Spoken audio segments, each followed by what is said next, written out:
Olá, sejam muito bem-vindos a mais um TIOSScast, o podcast oficial do portal Licitações Municipais. E novamente um episódio, edição especial em parceria com a SEAP Brasil, aqui durante o Pregoeiro Summit 2025. Desde já agradeço a sua audiência, você que nos ouve pelo Spotify já aproveita, siga o nosso perfil, ative as notificações, pois todos os dias um conteúdo que vai contribuir para você destravar a aplicação da nova lei de licitações aí na sua instituição.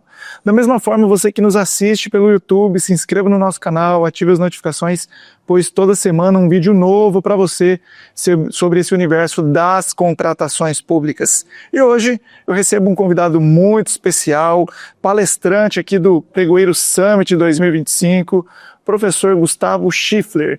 Professor que é doutor em Direito do Estado, ele que é uma grande autoridade de referência nacional sobre essa temática de licitações e contratos e hoje vai compartilhar a sua experiência sobre o uso da inteligência artificial nas contratações públicas. Meu amigo, uma alegria recebê-lo aqui no TIOSScast. Obrigado, Tiossi, uma alegria estar contigo aqui durante o Pregoeiro Summit. Quero cumprimentar toda a sua audiência, que é uma grande audiência que nós temos aqui no Brasil. Uma felicidade, vamos lá, vamos falar sobre esse tema do momento aí, a inteligência artificial aplicada ao nosso universo, né, das licitações e dos contratos. Exato. Nós sabemos do grande desafio para a aplicação da 14133, uma legislação robusta com 194 artigos.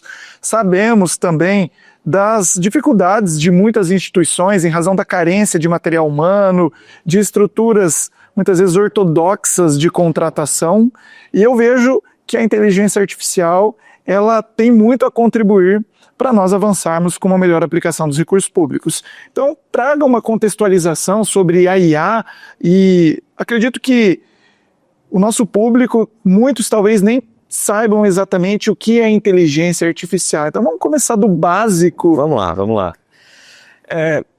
O mundo foi surpreendido com o lançamento do ChatGPT, isso é uma verdade, né? Então, a gente pega ali novembro de 2022, surge uma ferramenta que rapidamente se espraia, né, pela comunidade, as pessoas passam a utilizar algo que parece um tanto quanto mágica, né? Um gerador de textos, de escritas, depois o gerador até de imagens, hoje gerador de vídeos, gerador de sons, que mimetiza, né, uma habilidade, uma capacidade humana. A inteligência artificial, ela tem como raiz do seu conceito, de uma forma mais abstrata, algo que mimetize alguma habilidade, alguma capacidade humana.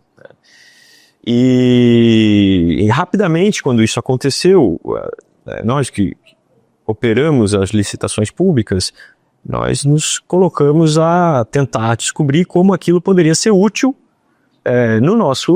na nossa realidade, no nosso dia a dia, né? Então, eu sou advogado na área de licitações, sou professor na área de licitações e, portanto, comecei a tentar encontrar formas de aplicar a inteligência artificial dentro desse contexto. Acaba que eu tenho uma paixão pela tecnologia já desde cedo, né? E tem também, a gente tem investido em tecnologia dentro do nosso escritório de advocacia, tem uma equipe de desenvolvedores, e foi assim que nós desenvolvemos os primeiros protótipos, né, em que, ao perceber que a inteligência artificial mais genérica, por assim dizer, do ChatGPT, por exemplo, tinha suas limitações, né, que tinha os seus, até alguns riscos na aplicação das licitações, risco de inventar alguma decisão, inventar uma jurisprudência, por ela não ter sido treinada especificamente para isso, a gente tentou montar alguns primeiros protótipos, né? Unindo a inteligência artificial generativa, o motor dessa, né, que é essa grande inovação tecnológica do século XXI, com um Big Data, um banco de dados controlado sob nossa curadoria, que contivesse lá todas essas dezenas de milhares de informações, como acórdãos de Tribunal de Contas, né, decisões da jurisprudência do Poder Judiciário, as instruções normativas, os decretos, as leis, e mais recentemente incorporamos também um livro que é uma referência para a gente que trabalha com licitações, que é o livro do professor Joel de Menezes Nibur sobre licitações e contratos, para dentro dessa IA, então treinada com todo esse conteúdo para poder, então, entregar a quem utiliza da inteligência artificial respostas, né? Respostas, minutas, tudo com o objetivo último, por assim dizer, de impactar positivamente o nosso universo de licitações, transformar, descomplicar as licitações, né, sob duas vertentes. Vencer a burocracia disfuncional, tá? E vencer a insegurança jurídica de quem trabalha com licitações. Sou um entusiasta desse tema. Vejam, a 14133, ela traz em inúmeros dispositivos a virtualização das compras. Tem a preferência pelo pregão eletrônico, nós temos a IN 67 de 2021 do governo federal que dispõe sobre dispensa eletrônica, tem muitos processos que já tramitam num formato eletrônico também, acabando com aquele processo convencional no papel, e a inteligência artificial é mais um elemento tecnológico que é incorporado a um processo de contratação pública para agregar eficiência, para agregar dinamismo e principalmente segurança jurídica. Eu queria que o professor trouxesse assim, exemplos práticos para conectar com o nosso público, como que a IA pode destravar a etapa preparatória, por exemplo, de uma prefeitura em uma licitação. Bacana, Tiossi. Eu vou aproveitar para comentar sobre essa nova funcionalidade que nós lançamos aqui no Pregoeiro Summit 2025, na Licito Guru, que é a nossa ferramenta de IA, que é um gerador de estudo técnico preliminar. Então esse é um exemplo bem concreto de como isso impacta a realidade administrativa, ou pode impactar, durante a fase de planejamento. Do que se trata, né? A gente sabe que existe uma dor, uma dificuldade muito grande de elaborar um documento tão importante, fundamental, como o estudo técnico preliminar, que no final das contas vai embasar as decisões a serem feitas, né, a solução a ser contratada, vai definir qual é a solução a ser contratada, e servir como base, então, para o termo de referência, o mapa de riscos e etc. O próprio edital de licitação e o contrato, né? Então, a inteligência artificial hoje permite que você conclua a criação, né, de uma minuta, de um estudo técnico preliminar, num espaço de tempo muito inferior, né, muito mais reduzido. Você vai fazer isso de uma maneira muito mais célere do que faria caso tivesse que escrever do zero, digamos assim, ou mesmo usando um modelo. E, portanto, como que funciona, né? A inteligência artificial, ela vai interagir com o usuário e vai responder uma série de perguntas. A depender das perguntas que ele responde, você vai seguir por um caminho, por um fluxo. E essas respostas, elas vão interagir em assim, mais de uma dezena de prompts. Tudo isso acontece por baixo, né, por trás da tecnologia, e vai costurar um texto que atende a todos os requisitos do artigo 18, parágrafo 1º da Lei 14.133, que diz respeito ao que deve conter um ETP, né, e te entregar uma minuta. Essa minuta é perfeita? Não, ela não é perfeita, né, mas ela tem uma qualidade que é uma qualidade que a gente pode considerar uma qualidade boa ou muito boa, né? Na ideia de você receber uma minuta e aí sim, né, no nível de detalhe, você trazer ali algumas questões adicionais, né, que digam respeito ao teu resultado final. E esse é o nível tecnológico que nós temos hoje, que impressiona bastante e que, na minha percepção, traz uma utilidade muito grande. Você tem uma minuta completa de ETP em 10 minutos, em 15 minutos, né, e a partir dali trabalhar para uma versão completa, pode fazer com que um trabalho que levaria talvez uma semana ou até mais, ser resolvido numa tarde. A gente sabe que muitas vezes um simples ofício para a abertura de um processo acaba levando uma semana por conta da falta de tato em relação a aos termos técnicos, às exigências, aos requisitos, quem dirá um documento dessa envergadura, no caso um estudo técnico preliminar. Eu já tenho utilizado a IA em algumas capacitações que a gente realiza, cursos in company com os nossos alunos, e muitos ficam impressionados, porque a gente fala, mal dá tempo de você pegar o cafezinho, já tem ali uma série de respostas e alternativas que nós sequer havíamos cogitado. Então, realmente é algo que impressiona e contribui para avançar e destravar a fase interna. Exatamente. E quando você trabalha uma arquitetura de inteligência artificial voltada para licitações, né, em que o usuário, facilita bastante, o usuário ele não precisa saber quais perguntas ele vai precisar formular para a IA, porque ele vai seguir um fluxo, né, já está preparado no sistema. O próprio sistema faz as perguntas a ele, então ele só responde. E passa por uma interação a partir de prompts que foram também desenhados à mão, digamos assim, né, por pessoas que trabalham com licitações. Isso faz com que os resultados sejam realmente assim, impressionantes. E sob a perspectiva consultiva, o fato de você ter hoje inteligência artificial que referencia as fontes do mundo das licitações, então vai te trazer uma resposta e vai te dizer qual é o acórdão do TCU que trouxe esse entendimento, vai te dizer qual é o artigo inciso de qual instrução normativa, ou qual é o capítulo do livro doutrinário que defende um determinado ponto de vista, ajuda a trazer essa celeridade, mas também a segurança jurídica, né? Então, os problemas clássicos da inteligência artificial, como a alucinação, por exemplo, que é a invenção de algo falso, eles hoje estão em vias de ser completamente superados, né? A evolução tecnológica hoje permite que você tenha um grande controle sobre o banco de dados que vai interagir com a IA e, portanto, o nível de alucinação é baixíssimo, né? Traz a referência, você, claro, vai lá e vai confirmar, a gente ainda não vai dizer aceite, né, de olhos fechados o que a IA está dizendo, confirme, mas essa confirmação, né, ela tem acontecido de uma maneira muito reiterada e a gente está bastante animado com isso.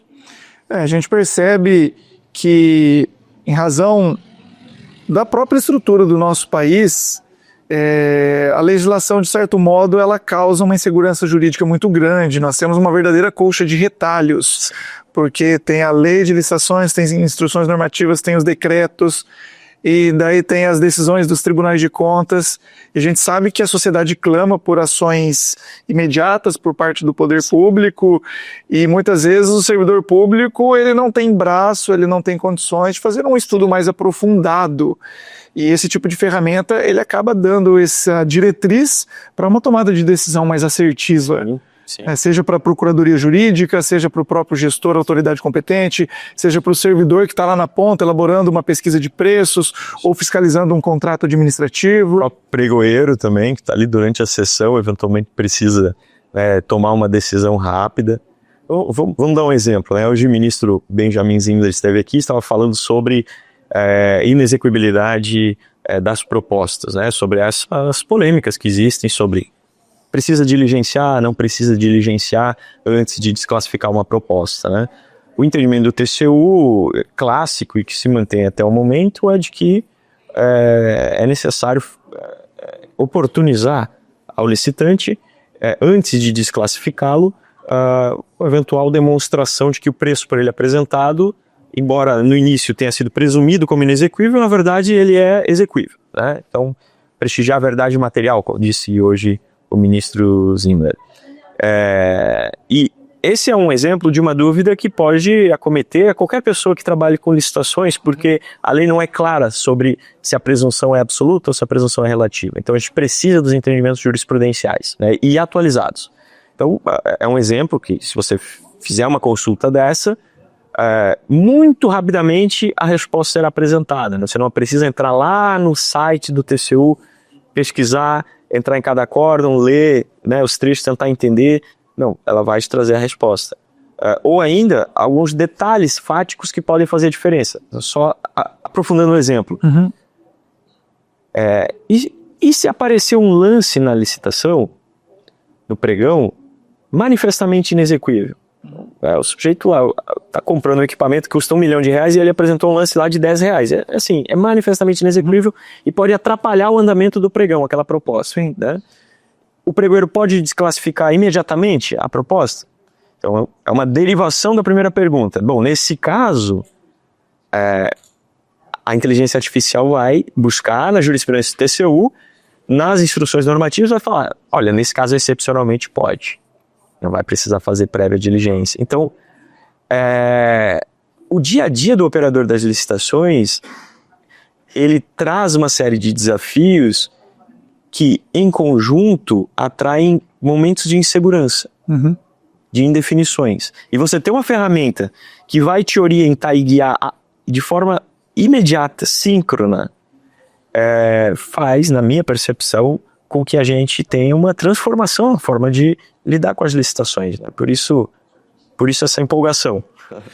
A gente sabe que não estamos diante de uma ciência exata, demanda interpretação, e a lei ela está em processo de avanço, e esse avanço eu entendo que ele é gradual, porque são muitos dispositivos, é uma lei robusta, e eu venho sugerindo uma aplicação gradual, até porque a gente tem que ter uma boa base, uma boa estrutura, e não faz sentido nós ficarmos pensando em questões mais complexas, sendo que o arroz e feijão muitas vezes não está bem feito. Sim.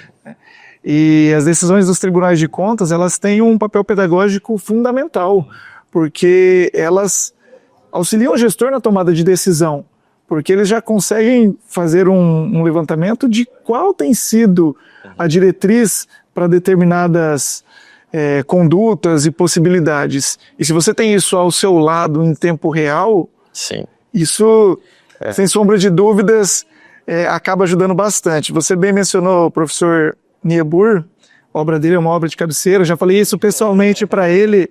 O professor Niebuhr sempre foi a minha grande inspiração e hoje é uma alegria dizer que eu tenho ele como amigo e continua como a minha grande inspiração. Completa emérito. Minha também. Demérito para os demais professores, nossos amigos aí. Mas, vejam, tem um dispositivo na doutrina do professor Joel que ele traz muito claro, inclusive no seu próprio discurso, que talvez o maior problema seja a falta de segurança jurídica que orbita em torno das contratações públicas, justamente por conta do gestor ficar ali engessado. Como que o Tribunal de Contas pensa a respeito disso ou daquilo? E uma ferramenta dessa natureza que traz uma diretriz em tempo real, sem sombra de dúvidas, agrega essa segurança jurídica que o gestor tanto almeja. Sim.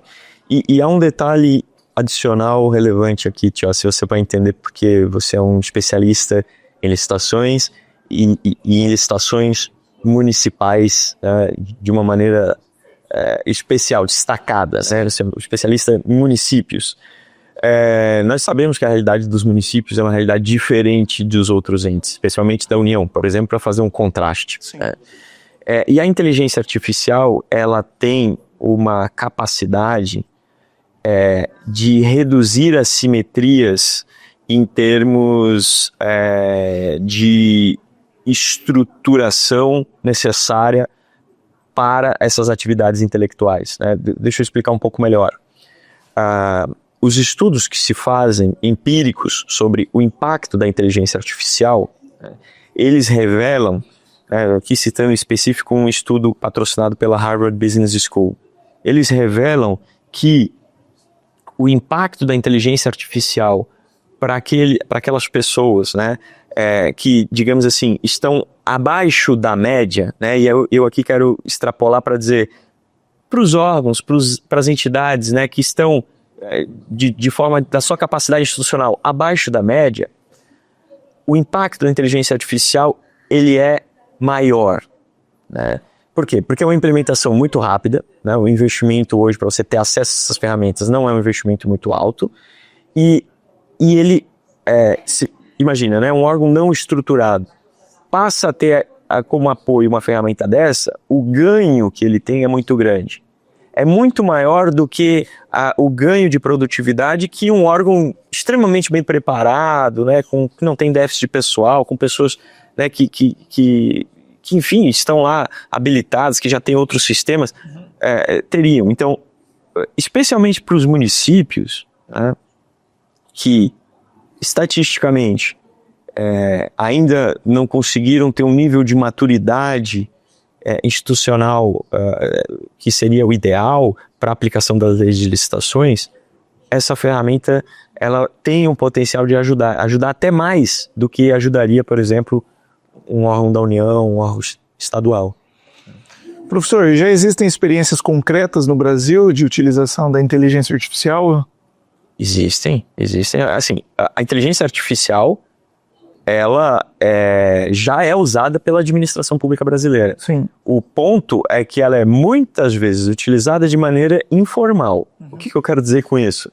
O servidor usa a inteligência artificial, mas sem nenhum tipo de institucionalização prévia. Ele usa na conta pessoal dele, por exemplo. Pega a versão gratuita ali do ChatGPT. Ou ele mesmo pode ter uma versão paga, ele utiliza sem que aquilo seja uma política institucional. Eu penso que isso é bastante perigoso, né?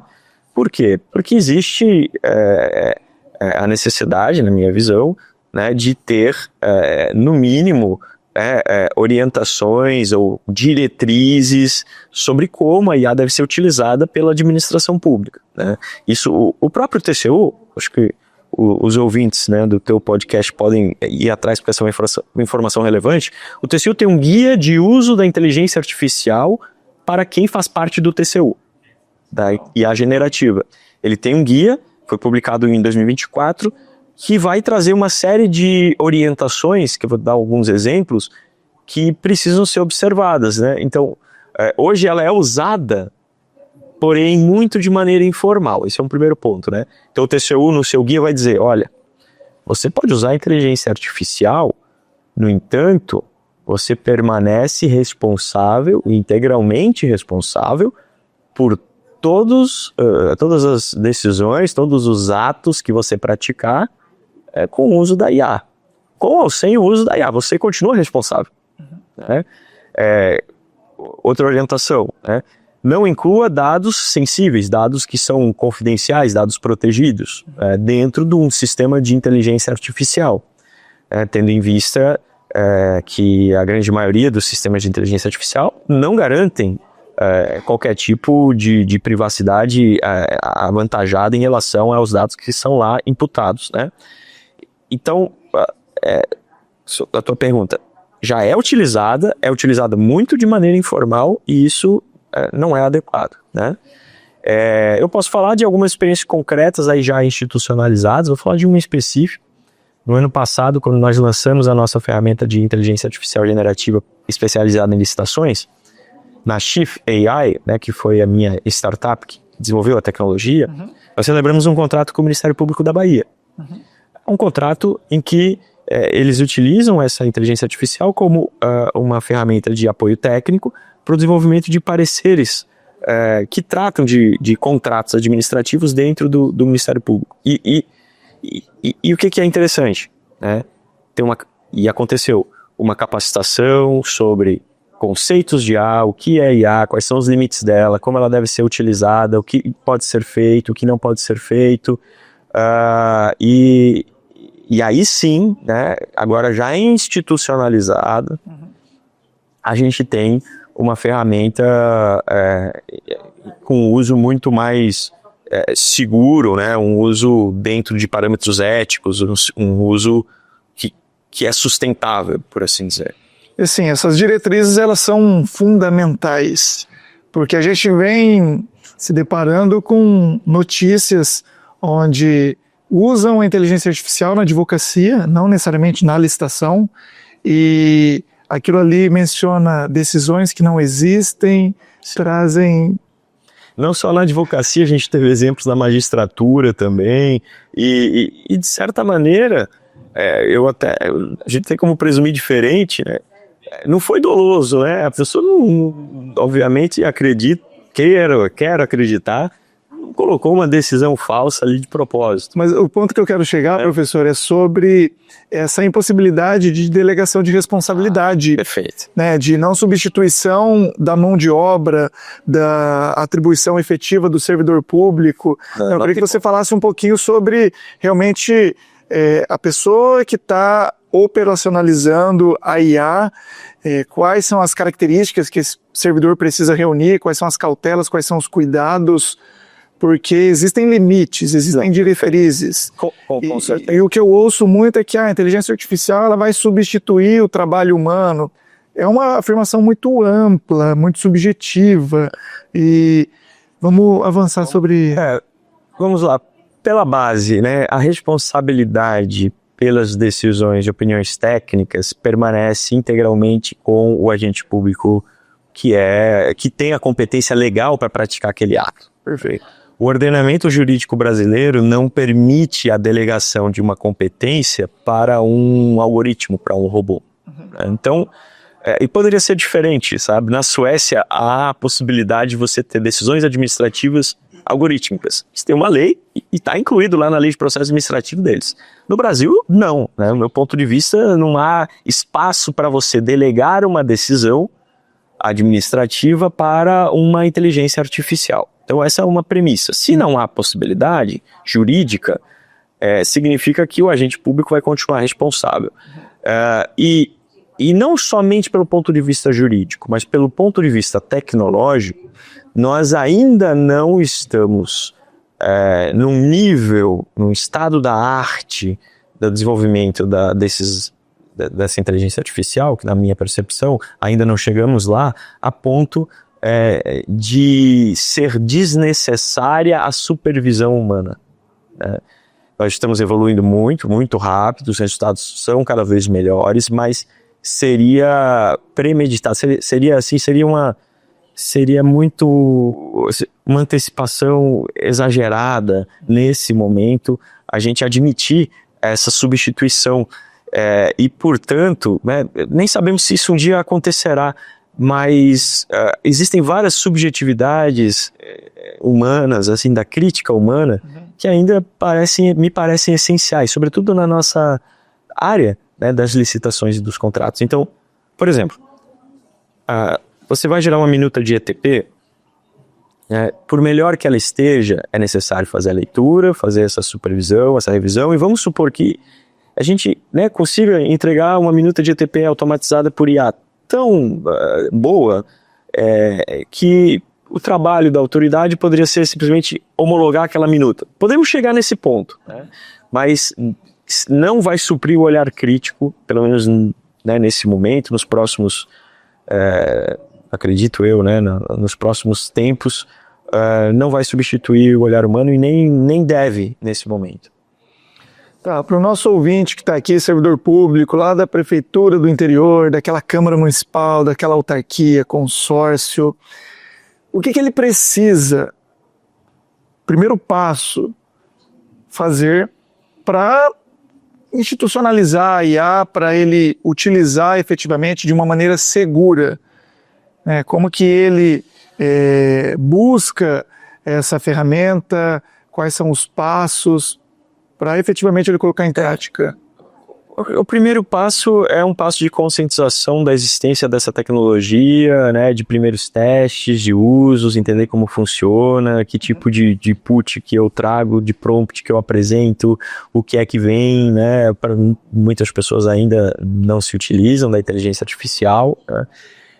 Na sequência, a busca por ferramentas que sejam vocacionadas para a área de trabalho do agente público, né? No nosso caso aqui, vocacionadas a licitações e contratos, aprender a usar essas ferramentas, né? Entender quais são as limitações delas e quais são as oportunidades de aumento de produtividade que ele vai encontrar, né? E aí, a partir de então, tendo acesso a essas ferramentas, encontrar uma maneira de internalizar isso dentro do órgão, de institucionalizar de uma maneira segura, né, a contratação de uma ferramenta, por exemplo, que na minha percepção é um bom caminho, porque você desenvolver uma ferramenta própria é algo realmente, assim, é muito difícil de se fazer e, na realidade, de muitos municípios, impossível, né? Então, encontrar uma ferramenta especializada que seja acessível, que caiba dentro do orçamento desse município, para que ele possa empoderar os agentes públicos que dele fazem parte. Esse é o objetivo, né? Empoderar com uma ferramenta que permita vamos, né, vencer essa burocracia de uma maneira mais rápida e deixar o ambiente menos inseguro. Legal. E existe um perfil adequado de um servidor público que seria o responsável por manusear? A quem você recomenda que seja delegada essa atribuição ali para utilizar? Sim. Como que hoje funciona, né? No nosso caso aqui da Licito Guru, sempre vamos ter, né, um ponto focal dentro da administração, que a gente chama um usuário administrador. Esse usuário administrador, geralmente ele vai ter um perfil de alguém, se for utilizado na atividade meio, né, de licitações, um responsável pelo setor de compras, por exemplo, né, que seja ali um gerente, um diretor. E esse usuário ele vai poder, ele tem o controle de liberar as licenças para os demais membros das equipes, né? Então o usuário administrador libera para os outros membros e faz a gestão ali dos usos, né, da ferramenta. Geralmente, respondendo bem diretamente a tua questão, vai ser alguém que já domina o universo das licitações, né? Se for numa atividade fim, por exemplo, um órgão de controle, aí respectivamente também, alguém que já faz isso antes, né? Costumeiramente é assim, alguém que já entende do universo das licitações. É dessa forma que eu vejo também, né? A inteligência artificial não é para substituir aquele servidor preguiçoso. Eu sempre recomendo que seja a melhor pessoa que você tem no seu setor, a mais habilitada, a mais qualificada, porque vai potencializar os resultados. Sim. Porque ela vai ter a cautela, ela vai ter o zelo, ela vai ter a preocupação em analisar, em entender o contexto, e isso vai produzir um avanço em escala. E até ajudar os seus colegas, né, no melhor uso da ferramenta. Perfeito. Eu acho que é uma ferramenta que ela cabe tanto para quem já é um especialista, mas cabe também para quem ainda está começando. Sim. Tem um impacto muito grande para quem está começando, mas é importante você ter alguém perto de você ainda, né, que tenha esse conhecimento humano, por assim dizer, para te acompanhar nessa jornada, né, de evolução dentro do universo das licitações. A gente entende que a capacitação, ela é tão relevante quanto o uso de boas ferramentas tecnológicas. Sim. Gustavo, e quais são as suas redes sociais onde o pessoal te encontra? Gustavo Schiffler, né, pode me encontrar, coloca aí no Instagram, no LinkedIn, até no TikTok eu já criei uma conta. Pode procurar também a Licito Guru, né, que tem essa ferramenta. Se quiser conhecer um pouco mais, né, sobre o que a gente faz lá, fazer um teste da ferramenta. E hoje em dia a gente tem tantas redes sociais, né? Pode me encontrar pelo meu nome, pela Licito Guru ou pela Chief AI, que também é a nossa startup aí de tecnologia que trouxe essa base tecnológica para dentro da Licito Guru. Muito bom. Você que está aqui nos acompanhando, nos ouvindo, nos assistindo, faz contato com o professor Gustavo, agenda uma experiência para conhecer essa ferramenta, tirar todas as suas dúvidas, validar as possibilidades para ver o enquadramento dentro da realidade aí do seu município, solicite um orçamento, e é algo que chegou realmente para ficar, não é o futuro, é o presente, e precisamos, obviamente, avançar. Meu amigo, uma mensagem final para o nosso público. Obrigado, Tiago. Primeiramente, né, te agradecer aqui pela oportunidade de participar do teu podcast. Minha mensagem final para o público é que a inteligência artificial generativa, ela não é algo do futuro. Ela é algo que já está aqui, ela já é presente, ela já está sendo utilizada. E nós precisamos nos adaptar a essa nova realidade. É uma realidade em que hoje convivemos com uma ferramenta tecnológica que traz um impacto monumental, gigantesco na nossa realidade, nós que somos da área jurídica, das ciências sociais, não estávamos acostumados a ter contato com uma ferramenta tecnológica que causasse tanta transformação de maneira tão rápida, né? Então, busque se informar sobre o assunto, né, sobre as possibilidades de uso da inteligência artificial dentro do nosso universo das contratações públicas, porque na minha percepção esse pode ser o melhor conselho aí que eu posso dar a quem ainda não se alertou disso nesse momento. Muito bom, esse foi mais um TIOSCast, professor Gustavo Schiffler.